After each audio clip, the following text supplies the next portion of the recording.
The gentle waves of the Bosporus shimmered under the golden hues of the setting sun, as a brisk wind carried the scent of salt and distant cedar forests. The year was 1453, and the city of Constantinople stood as a timeless bastion between East and West, its ancient walls both a promise of security and a challenge to the ambitions of empires.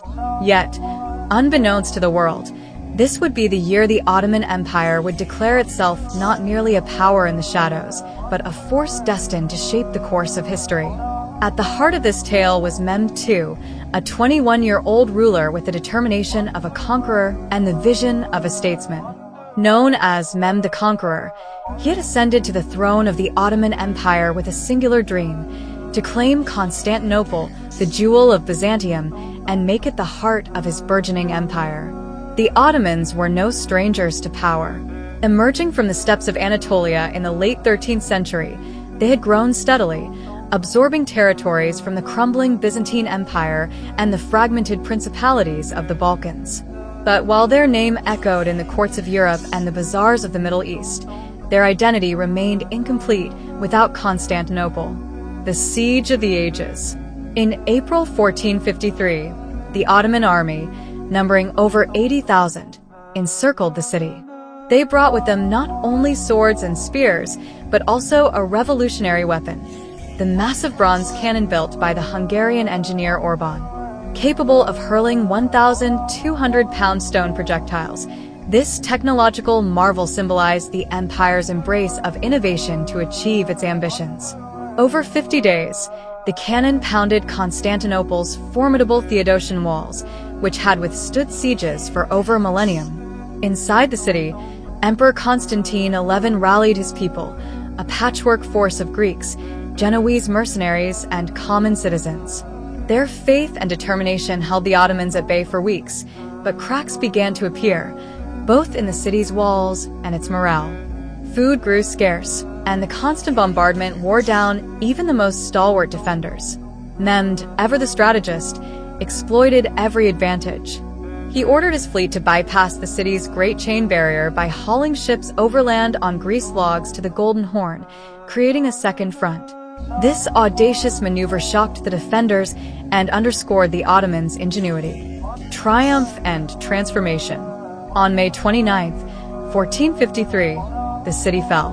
Ottoman forces breached the walls, and Constantinople, renamed Istanbul, became the new capital of the empire.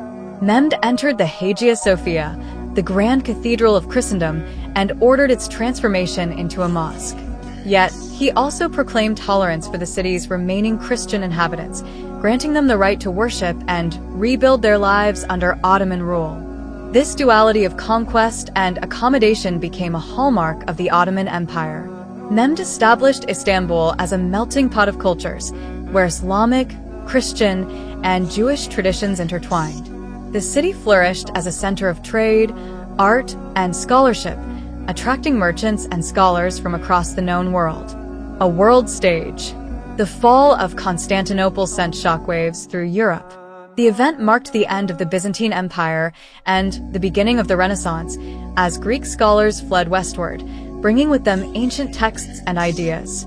Meanwhile, the Ottomans' dominance of trade routes between Europe and Asia spurred explorers like Christopher Columbus and Vasco da Gama to seek new paths to the east, inadvertently setting the stage for the age of exploration. The Ottoman Empire's introduction to the world was not just a tale of military might, but also one of cultural synthesis and global impact. Under Mehmed and his successors, the empire expanded its borders to include much of Southeast Europe, North Africa, and the Middle East. The world took note not only of their territorial ambitions, but also of their governance, which blended Islamic principles with pragmatic administration to manage a diverse and sprawling empire. A glimpse ahead. As Mehmed II gazed from the newly renamed Topkapi Palace over the city that had eluded empires for centuries, he knew this was just the beginning. The Ottoman Empire had stepped into the spotlight of history, and its story would unfold over centuries of triumph, challenge, and reinvention. But the next great turning point awaited on the distant horizon. Decades later, in 1529, another Ottoman ruler, Suleiman the Magnificent, would lead his armies to the gates of Vienna, signaling the height of the empire's power and the breadth of its ambition.